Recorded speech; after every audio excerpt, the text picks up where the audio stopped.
Hey guys, I'm back. It's a late night. It's like 1 in the morning here in Mount Lake Terrace, Washington, in my office, which I cleaned up a little bit today, so it looks a lot nicer. It's not messy like it was.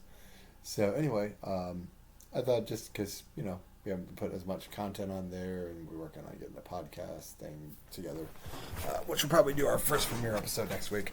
Thinking about calling this channel like Rambling Something, just because I tend to ramble. That's what I do. But I thought I'd do like a review for something. Last night I watched the new Texas Chainsaw Massacre on Netflix, so I thought, let's talk about it. It's not going to be a huge long form breakdown or anything like that. There will be some spoilers, but nothing too outlandish. Now, before I get into it, I just want to say that, I saw the original pretty late in life. I'd heard of it, but like when I was growing up, my dad wasn't gonna let me watch that, obviously, because he's just like, "Oh, it's just sick. You don't watch that trash." And so I was like, one I think it was probably in my 20s or something like that, and I just happened to see the original, and it was pretty creepy. Um, and yeah, Leatherface, he just like opens the door and bashes the guy's freaking head. That was creepy. And then all the dinner scene and all that stuff. Honestly, but one of the funniest freaking scenes is when Franklin is pushing his wheelchair. He's like, "Wait, I hear something." I don't know. It just cracked me up when it happened. You know, and yeah. From what I heard, that actor was like total asshole and pain in the ass to deal with. The guy playing Franklin, so you almost don't feel bad for him.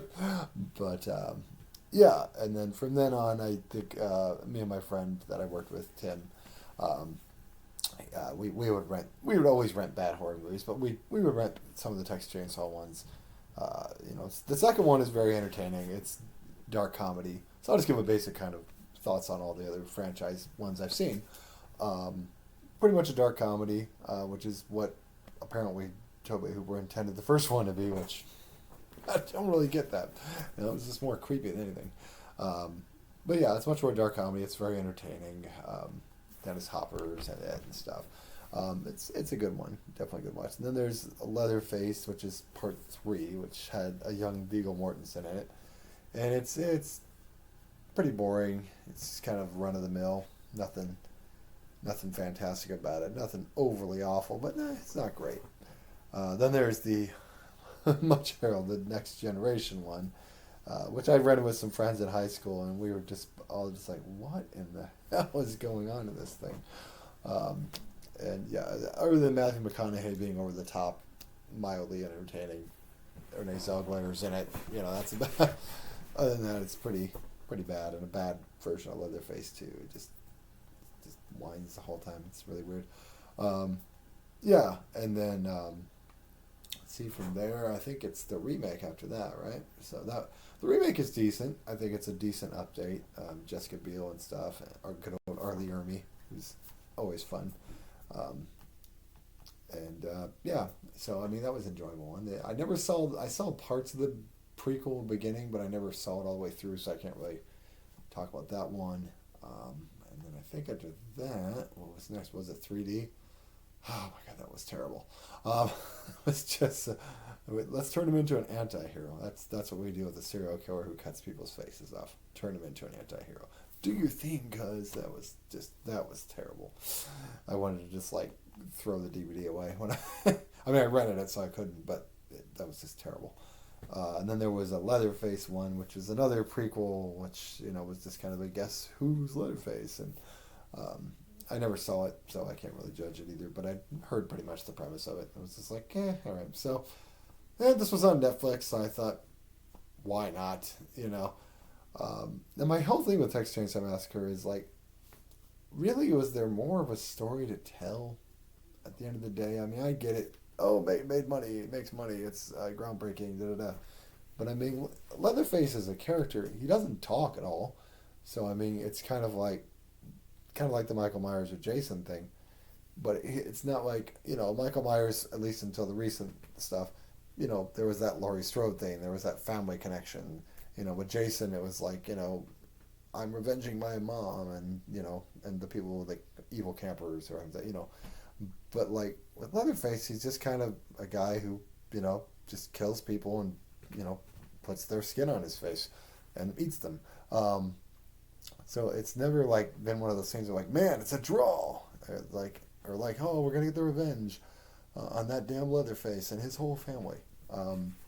But yeah, I mean, so it does feel like a lot of returning to like reboot. Let's ignore this one, and which is just a trend now, which has been going on for a bit now. It's like we're gonna just ignore that crappy movie that we made. We're gonna pretend like it didn't exist, even though it totally does exist, and you can still rent and watch it. We're gonna let's wipe that slate clean. We made a lot of mistakes back then. But anyway, yeah. So I will just say that ahead of time that like I like the original. Second one's entertaining, and the remake is decent. Beyond that, the rest is just kind of eh. But this one I have to say was actually I did actually find it at least mildly entertaining. It wasn't. It was definitely better than that 3D crap. And I thought the sister characters, the one sister character was kind of annoying, I'll fully admit. But she grew. She had a little bit of an arc, which I think helped, make you feel a little bad what happens to her at the end. But like the kills were pretty brutal. A little bit too much CGI blood, but I can forgive a little bit of that.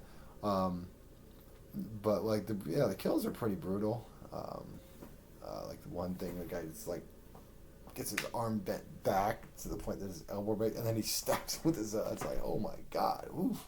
And this other guy gets like a meat cleaver to the face, and like half of his freaking jaw was just gone. You just see his teeth hanging out. Oh, oof.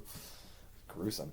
But yeah, the basic premise is that these people, they're influencers, and they're trying to build up this town. So they invite a bunch of people on a bus, and they get the deed. But then apparently the deed is to a house orphanage, and this old lady's there, and she's trying to say, no, this is my house. You can't come out here. I have to take care of this guy. He's got issues, and he needs me. And then she has a heart attack and dies, which kind of sets things off for him to just snap and start killing people again, and Leatherfacing it up.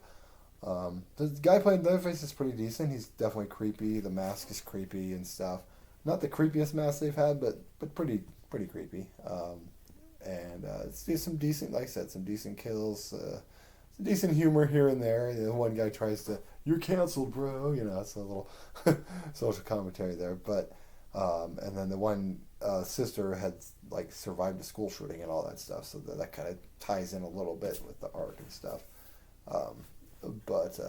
But yeah, it kind of ends in a little bit, and they brought back the Sally character from the first one, not by the same actress, because sadly the original actress has passed away, so they sort of went a little bit Halloween 2018 with it, with it's Laurie Strode to get him, but it wasn't really it wasn't a big arc, it wasn't the main focal point of the movie, so it was kind of just there. It was like, okay, because whereas Halloween 2018, it was Laurie Strode was very much a main character and, very big part of the story. Whereas the Sally character was like, oh, yeah, I hung him for 50 years and, okay, cool, I'm going to get him now. And she became a Texas Ranger or something. But hey, that's cool. But yeah, so they have a little bit of a showdown, and he like lifts her up with the freaking chainsaw. It's like, and that's some power there. But yeah, and then it comes down to the sisters facing off with him, and they think they kill him, and then basically at the end, the one sister gets told out, and then he just slices her head off with the chainsaw as the other sister drives away in a self-driving car, which I'm like, who the hell's got that? But he just holds up her head and does a little dance like the original. So there's some nice homages to the original, and it was pretty entertaining. I'd say it's not the greatest movie, and like I said, I'm a fair weather Texas Chainsaw Massacre fan. It's not my favorite franchise or my favorite character, but I also think about something too. I'm like, they've done so many things with it. You had the 3D thing and the weird anti-hero thing. This is a baby that's related, even though she would have had to be 40 years old. Continuity issues. And the Leatherface little prequel and the New Beginning and the remake and some of the random sequels like Next Generation where there's Illuminati and stuff. But I don't think, and I could be wrong, but has Leatherface ever actually died in any of these movies? Because it's like, the rest of the family gets killed, that happened, but like, Leatherface never freaking dies. Because, like, Freddy Krueger, Jason, Michael Myers, all these other characters, these horror characters, Chucky, they all die. Now then they come back, of course, but like he's at the end of the day, he's just a crazy guy who kills people with a chainsaw and puts their face on his thing. So he's not like immortal. He's very strong, but like you could kill him technically. But it is kind of weird how like he keeps surviving these movies. I'm just like, you want to surprise me with Texas Chainsaw Massacre? Have Leatherface actually fucking die. And yeah, of course, if they make some money, then they'll just bring it back. But like, literally, fucking kill him. That would be a surprise in this movie. That's the one thing they have to do. They need to actually fucking kill him. And it's like, so I don't know how it's doing on Netflix. I haven't really seen in terms of top tens, but it's worth a watch if you're just sitting at home. You got Netflix, give it a watch. It's not bad if you like the Texas Chainsaw Massacre stuff. It's not like I said, not my favorite franchise. I've always been a Nightmare on Elm Street guy, and Halloween I think are probably my two favorites out of the horror franchises. Although Halloween did make a lot of bad sequels. But still, it's worth a watch. So that's a little short form review of Texas Chainsaw Massacre, the new one, 2022 on Netflix. So check that out, guys, and I think that's all we'll probably do for the channel this week. Like I said, next week we'll try to get onto our me and Anna's little sort of video podcast, I guess is what we call it, or vlog, whatever you want to call it. And we'll let's talk movies, and maybe I'll save some of those reviews for that. Who knows? So cool. Like and subscribe, and thank you for watching.